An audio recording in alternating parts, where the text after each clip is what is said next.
Perhatian cerita ini benar-benar murni karangan dari penulis itu sendiri. Jadi apabila ada kesamaan antara nama tokoh karakter ataupun latar itu hanya faktor ketidaksengajaan. Shaka's future. Wife Asha. Calon istri Saka Asha, bab 3, hukuman. Dugaan Asha benar. Langkah Burhan menuju kantin belakang sekolah, yang notabene adalah markas Saka C sang tunangan, lama bener. Tutai lu hitungin, apa gimana? Geletuk Cai tanpa bela, menatap Evis yang baru saja masuk ke dalam kantin Bu Nani, mulutnya hendak berbicara lagi namun urung ketika melihat orang yang berjalan di belakang Evis. Jorok banget sih. Gue lagi makan juga. Celetuk kesam, Sakai yang mendengar ucapan menjijikan Cai, posisinya Saka duduk membelakangi Asha, sehingga ia masih belum menyadari kehadiran sang tunangan. Ya Heji, gue mau ambil ponsel gue ketinggalan. Sebentar lagi jam pelajaran sejarah mulai, kita masuk yuk. Ajak Evis dengan terbata-bata, menahan nafas. Ceka, gak asik loh, gue udah susah payah kabur dari Asha buat gak ikut pelajaran sejarah, malah lo ngajak masuk, dahlah lo aja sana, gue males. Dijawab Saka lalu ia kembali memasukkan makanannya ke dalam mulut. Sesekali ia menyeruput es teh tawarnya. Kenapa lo tegang banget Sil? Gue boker juga lo? Tanya Saka kepada Cai. Rupanya Saka tak menyadar jika sedari tadi Cai memberikan kode kepadanya. Kalian berdua siapa pakai parfumnya Asha? Gue aja yang tunangannya ngak dibolehin, gumam Saka sembari mengendus-endus hidungnya. Gak salah lagi ini bau parfum tunangan gue. Kalau tehnya seorang diri, tapi gak mungkin kan Asha di sini? Di sambungannya masih mengendus-endus. Aroma parfum yang semakin lama terasa menusuk ke hidung mancongnya ini. Tubuhnya berputar dan Bled. Kedua bola mata Saka melotot lebar mendapati Asha yang tengah bersandar di dinding kusen pintu dengan bersedekap dada menatap tajam sang tunangan. Tak lupa dengan senyum terbaiknya beberapa detik. Kemudian raut wajah Asha berubah dingin. Mau gue seret atau jalan sendiri? Titahnya kepada Saka, tak ada lagi kata lembut dan perlakuan manisnya. Jika Ale dalam mode seperti ini, ketiga mos puantek itu berjalan berbaris, di mana Evis paling depan, di tengah ada Cai, dan yang terakhir ada Saka, sedangkan Asha berada di belakang mengawal mereka bertiga. Lembak seperti barisan para bebek yang di tengah digembala oleh Asha. Hal tersebut tak luput dari pandangan murid yang berada di dalam kelas maupun yang tengah melakukan olahraga di lapangan pemandangan yang hampir setiap hari namun selalu membuat para murid kagum, terlebih para kaum hawa. Nggak ada yang bilang untuk ke ruang BK. Kalian harus tetap mengikuti pembelajaran. Di jam kedua ini, baru setelah itu gue hukum. Tegas Asha di belakang ketika melihat ketiganya hendak berbelok menuju ruangan BK.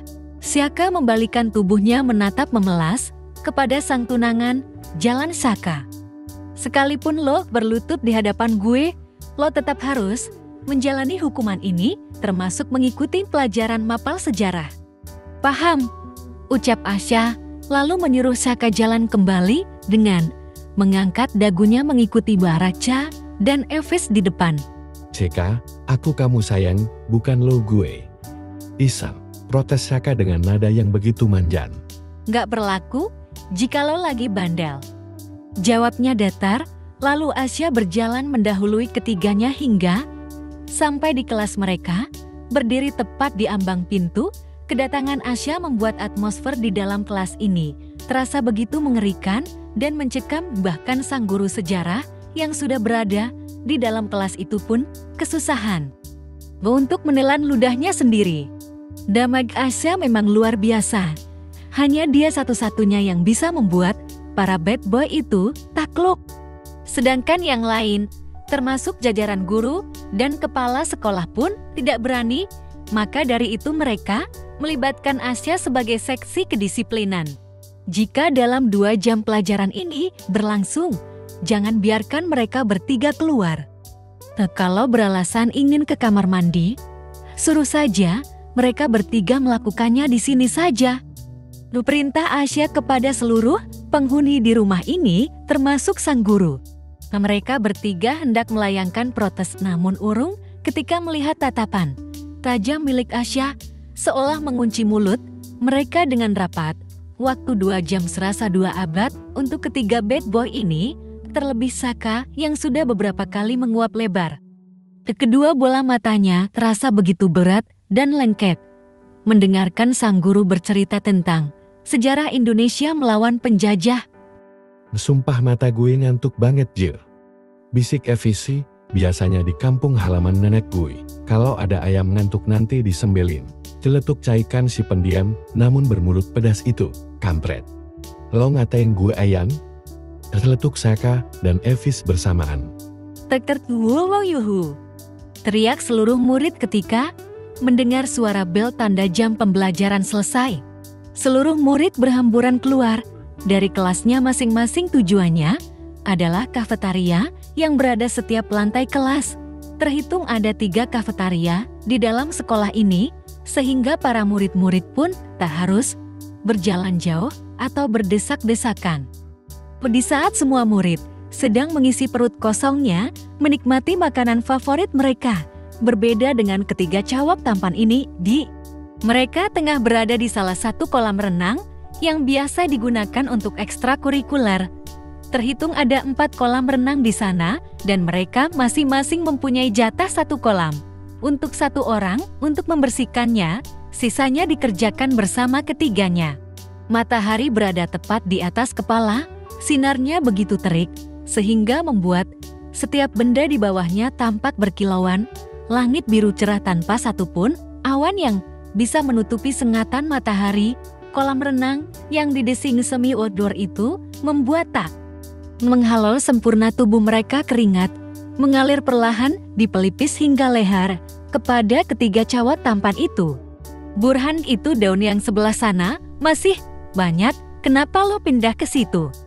Teriak Asya. Cai, kenapa masih bingung? Cepat bersihkan. Kapan kelarnya kalau diliatin terus? Saka, itu daun-daun gak bakalan bisa jalan sendiri untuk masuk ke dalam tong sampah. Tasya tak henti-hentinya berteriak. Dia mah enak tinggal teriak-teriak doang kerjanya. Sambil rebahan di kursi sunbet mana empuk lagi. Gerutu Evis menghentak-hentakan alat pembersih kolam renang yang bernama skimmer untuk mengambil dedaunan dan serangga ataupun kotoran yang mengapung di kolam renang. Gue denger Burhan. Sekali lagi lo ngumpatin gue abis lo. Spontan Evis langsung menutup mulutnya rapat-rapat dan menjadi bawahan tawaan Saka dan Cai. Ceka, sayang panas di sini, aku capek. Laper, haus, rengek Saka mood, manjanya. Makanya jangan bandel. Besok diulangi aja terus. Lumayan pihak sekolah nggak harus mengeluarkan uang untuk membersihkan sekolah ini dan menjadi tugas kalian bertiga secara gratis. Kakek Asya meledek ketiganya. Pihak sekolah menyerahkan tanggung jawab sepenuhnya kepada Asya jika tentang mereka bertiga. Jadi suka-suka Asya mau menghukum seperti apa, itu semua tergantung moodnya.